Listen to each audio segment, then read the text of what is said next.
বন্ধুরা আমি ফুলকপির পকোড়া করব। ফুলকপিগুলো ছোট ছোট করে আমি পিস করে নেব। বন্ধুরা সব ফুলকপি পিস করে নিয়েছি। ফুলকপি আমি ধুয়ে পরিষ্কার করে নিয়েছি কেটে। এবার এটাকে একটু আমি ভাপিয়ে নেব। বসিয়ে দিয়েছি কড়াইতে একটু নুন দিয়ে দেবো জলে।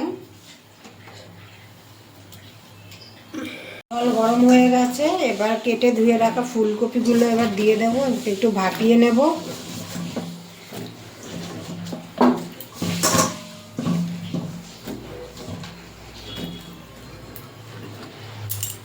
একদম হালকা করে আমি ভাপিয়ে নেব।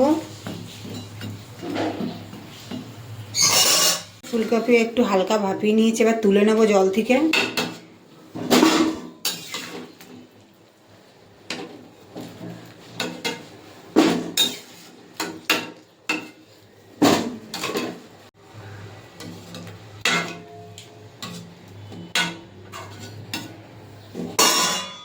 এই যে আমি ভাপিয়ে নিয়েছি, এটা পকোড়া করে নেব। এবার এখানে আমি 1 চামচ নুন দিয়ে দেবো।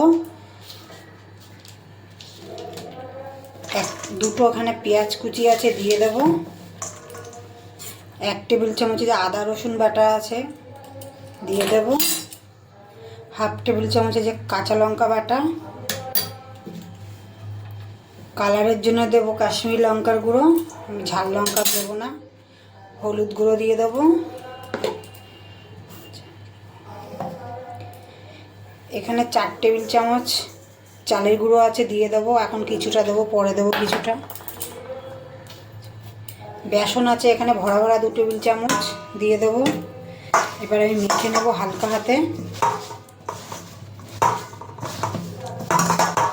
এটা মেখে আমি কিছুক্ষণ একটু রেখে দেবো। 1 মুঠো ধনেপাতা কুচি দিয়ে দেবো। আমি লঙ্কা কুচি দিইনি, আপনারা চাইলে লঙ্কা কুচিও দিতে পারেন। একটু জল দিয়ে দেবো। আমি আস্তে আস্তে এটা হালকা হাতে একটু মেখে নেব। আপনারা চাইলে কর্নফ্লাওয়ারও দিতে পারেন।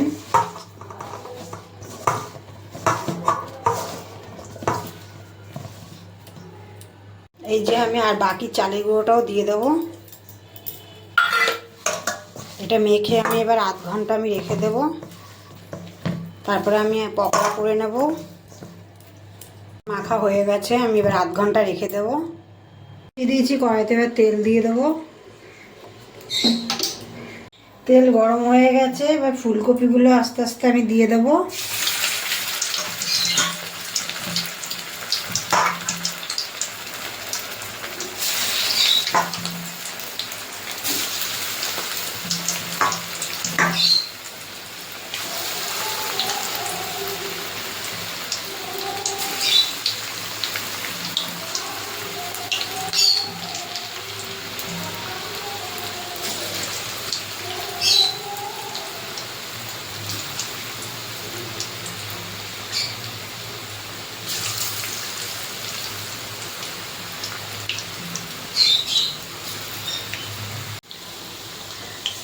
পকোড়াগুলো একটু ডিপ বাদামি করে ভেজে নেব। পকোড়াগুলো একদিক ভাজা হয়ে গেছে, আর একদিক এবার আমি উল্টে দেব।